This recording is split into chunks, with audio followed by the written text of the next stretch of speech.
Hello, everyone, and welcome to Charleston Southern. I'm Anna Witte, joined by the new head coach of the softball team, Christi Musser. We're more specifically on the CSU softball complex field today. So, Coach, welcome to Charleston Southern. How are you doing?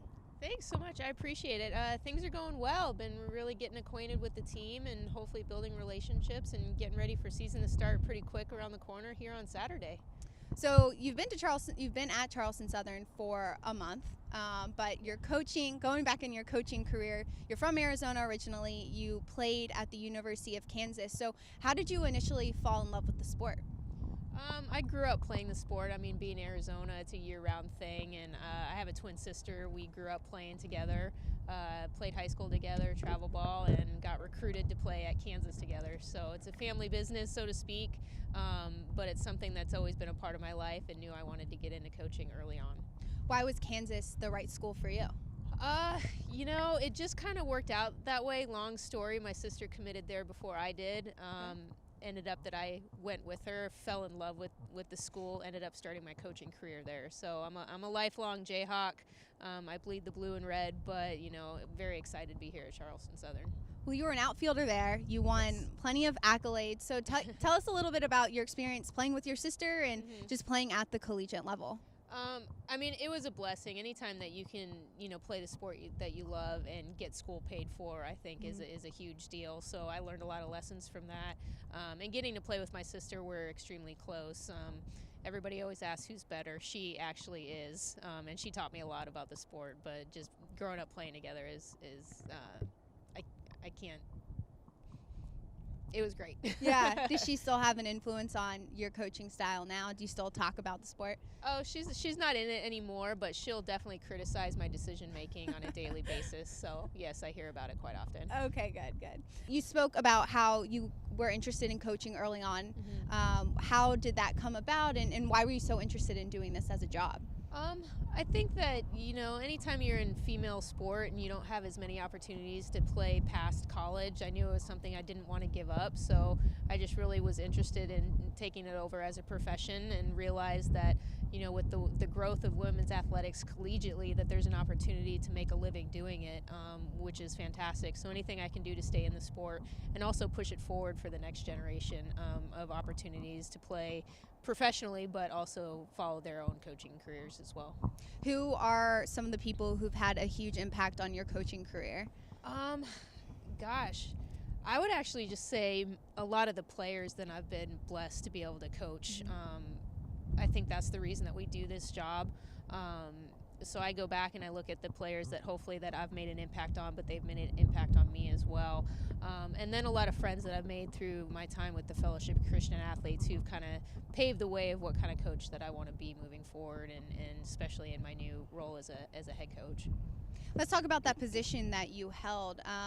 You were a grad assistant at Kansas, and after that you took this position with Fellowship of Christian Athletes. Why was that the next role for you, and what did your job entail? My time with FCA came about as just a volunteer who was helping some of the players start what's called a huddle on their university campus, and I really got more involved that way, working with our regional director, helping coordinate things on my end. And when a state director position opened up, he asked if I would be interested, and it's something that I didn't pursue, but I think God put in front of me to kind of expand me a little bit and get outside my comfort zone. So that's kind of how I got involved with FCA as a full-time position, but did make my way back into coaching and still volunteer with FCA when I can.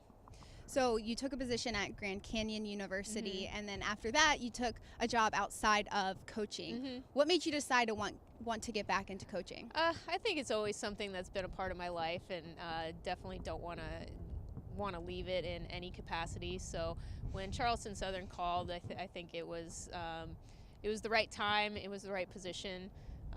So I couldn't turn it down, and I missed it too much.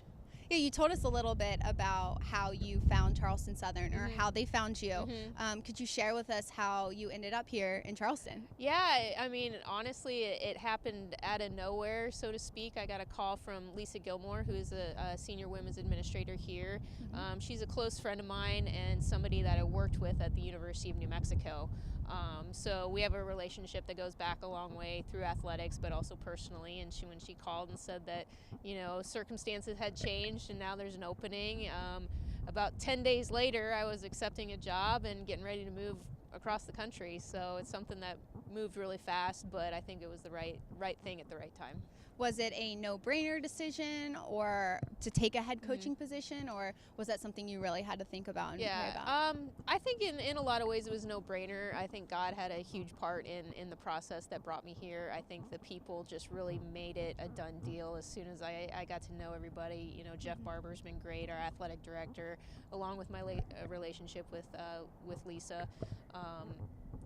And so I really didn't have any hesitation about heading out here. It's a Christian environment, which I think makes it that much more of a blessing. You have 17 years of D1 coaching experience. This is your first head coaching position. Was this a role that you always aspired to be in? I think it's something I've always wanted to do, but not necessarily anything that I was just seeking. I wanted to make sure it was the right time and the right spot, and I think that's what happened here at Charleston Southern. So I'm grateful for that. I think my 17 years have been helping me prepare and shape me for this role so I can do what I need to do to make this a great experience for the girls. Speaking of that and your experience before coming here, what part of your time in the sport, being a coach, being a player, are you most excited to bring to your culture and your team here?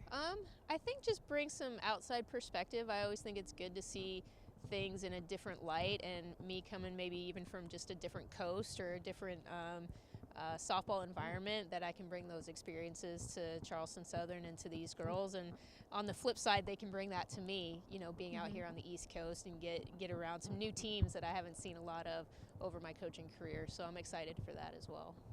Now, this team has seen several different coaches, several different coaching styles. Right. So now that you're taking over the program, what are you wanting to bring, or maybe what are some of the things that you want to stay part of your culture here? I definitely want to learn, what's been a part of this program over the last few years and kind of build on hopefully some tradition and create some new tradition as well. I think first and foremost, just in the short time I've been here, is to just bring a lot of excitement and passion that I have for the sport and kind of let these girls fall in love again with what they do, and then just kind of grow from there. I've told these girls that this is going to be a fun year, that we should be grateful that we're getting on the field under the circumstances, and we're just going to see what we can do as a team. And I really think that they've gelled, and they've really accepted the timeline and the changes that have happened, which is unfortunate for them, but they've really embraced it, and they've been fantastic so far, and I love coming out here and working with them. Yeah, you've been here for a month, and you had mentioned that you have really enjoyed meeting all the new girls, and Stevie's been a great part of your staff here. Yes. How would you describe your players here? How would you describe your team? I think at first, when I first met them, they were interested but guarded. But they've really, really opened up in our time here. I want to get to know them, who they are as players, and I think they've really been interested in seeing what I can bring to the table with my experience as well, and I think that's meshing really well heading into season. So I think there's just a lot of excitement of what we all can do together as a team. Stevie's been absolutely fantastic. I don't know what I'd do without her. I'm so glad that she's here, and that's just been a blessing. Now we just got to get some girls a little bit more healthy and get on track, and I think we're going to be ready for a great season. Well, we're several days away from your season beginning. What have you guys been working on? What's been your biggest emphasis, only having a short amount of time with your team so far? I think really just bringing a new energy and passion to the field every day, enjoying what we do, enjoying the process to get to game day.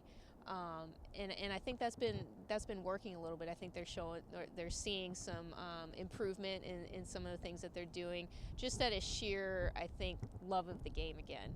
And I think that's what we need to build on most. We didn't have a traditional off season with either me being here or the downtime because of COVID. So I think we just got to we all know how to play softball, and try to do that to the best of our ability and make some few tweaks here and there and just really get healthy and get going.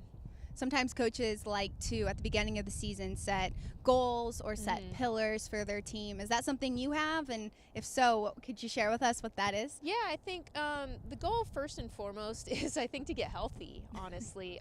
Coming into a team that's been pretty injured, a lot of off-season surgeries and some things that we have to address, some quarantine because of COVID, probably things that a lot of teams are dealing with. So, you know, with me getting here so late, with season upcoming, I think the timeline is to really hit our stride come conference. So we're going to be getting some people some playing time, getting some experience, and kind of figuring out what this new system is going to look like with the players that we have. I'm excited about the athletes and the speed that we have on offense. I'm excited about the chemistry that the pitchers have shown on the mound with our 4 pitchers and 1 injured, so total of 5. And I'm excited to see what they can do together. I want to hear a few more things about you. Coming from the West Coast to the East Coast, what are your thoughts being, you know, on the East Coast now? What do you think? I didn't know I was going to need a snorkel when I got here because of all the rain, but that's a little bit different, and I got to get used to the humidity again. I had it in Kansas, but haven't lived with that in a while. But I think just getting to know the area, I'm excited to learn the local talent for recruiting purposes and some of the travel ball teams and build those relationships with the high schools, which will be upcoming. So I'm excited about that new process.